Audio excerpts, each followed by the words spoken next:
Yeah, I think that this draft class is a really fun one for centers, but I think the thing that people need to keep in mind is that the majority of the really, really high end guys, they're fours. They're not fives. Some of them might be able to find their way into playing five a little bit here and there, but the majority of the lottery guys, whether it be Boozer or Wilson or Pete or Hans Steinbeck or whoever, a lot of them are four men. For the fives, we're more talking about guys that are in the middle of the first round, to the back end of the first round, and going into the second. We're talking about your Ade Maras, and we're talking about Johnson and Moreno, and we're talking about Gamba and Badunga and Ejiofor, and the Ivisiches and Krivas, and like there's a lot of really really fun guys in this grouping, and there's a lot of different guys that can fit into a lot of different schemes as well, which is super exciting, right? Like a guy like Henry Vesar, if you want somebody that can space the floor and play kind of a finesse big game and move effectively and do those things, he's your guy. If you want somebody that's going to be a massive frame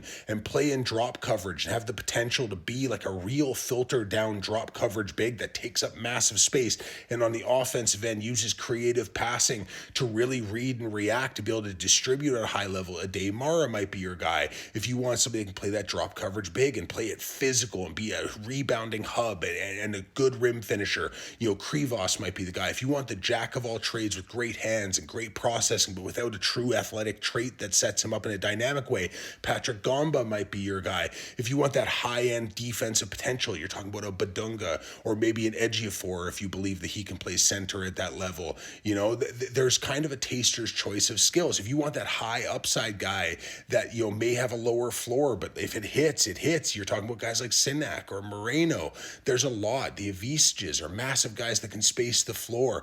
There are so many available options, but it's just about weighing the ceiling versus the floor and the scheme fit, because I think a lot of these bigs are scheme fit bigs, and I think where the Toronto Raptors specifically are drafting, they're in a really advantageous position to be able to find one of these guys, find one that fits really really well, and then develop them from there. Because I could see a Patrick Gombo or an Ade Mara or a Flory Badunga fitting into these systems very well. I could see Henry Vesar fitting in very very well.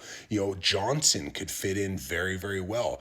Jaden Quaintance, if he were to slide, is one of my favorite prospects in the draft, but there's so many question marks about what he is and because of the injuries and the development and everything else.